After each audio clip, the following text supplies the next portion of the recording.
a sky full of stars. I'm gonna give you my heart.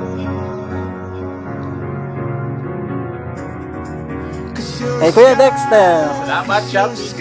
Hey Archie. Si Baby Lee. Wow, Whitney. Wow, ang dami ng suklan. I don't care, go on and tear me apart. I don't care if you do.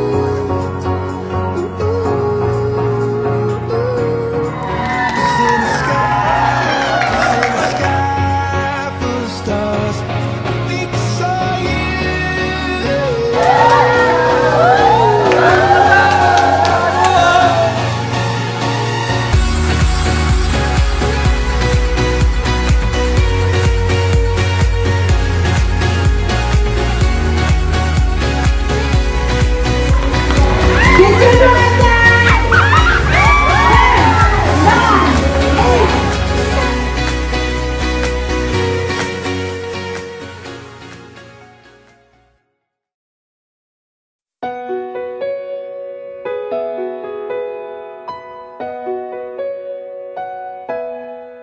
Sa di inaasahang pagkakataon, dumating ka sa buhay ko. Di ko akalaing magkakasundo tayo. Sa ama'y pinagpanata kita, sinambit ang pangalan mo sa kanya. At sinabi kong mahal kita, wala nang alinlangan pa. Una po kami nagkakilala sa Mang Inasal na nagtatrabaho po kami din sa ng mga bata pa kami. Nagkakilala kami ni Lan sa Mang Inasal. Parang tinukso lang kami ng manager namin. Doon kami nagkakilala. Una ko siya nakita, parang medyo masungit. Pero makikita mo mula sa ugali niya na mabait siya. Simple lang na babae at family-centered.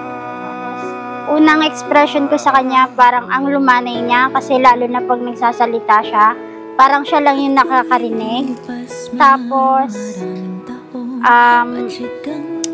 dun ko siya nakilala nung nagkatrabaho na kami sa Mga Inasal.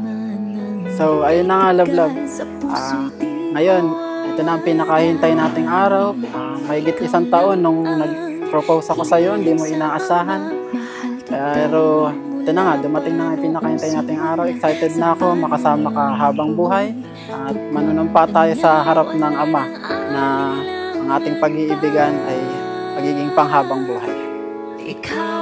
I love you, love. Hi, love. Andito na tayo sa tinagal-tagal ng pagpaplano ng kasal. Sa dami ng problema, sa dami ng stress, parang gusto ko nang sumuko, sa dami ng iisipin. Pero kita mo naman ngayon, natuloy. Nandito na tayo sa pinakahihintay nating moment. Enjoy lang natin to. Love, mahal na mahal kita. I love you so much. I love you. Yun lang po.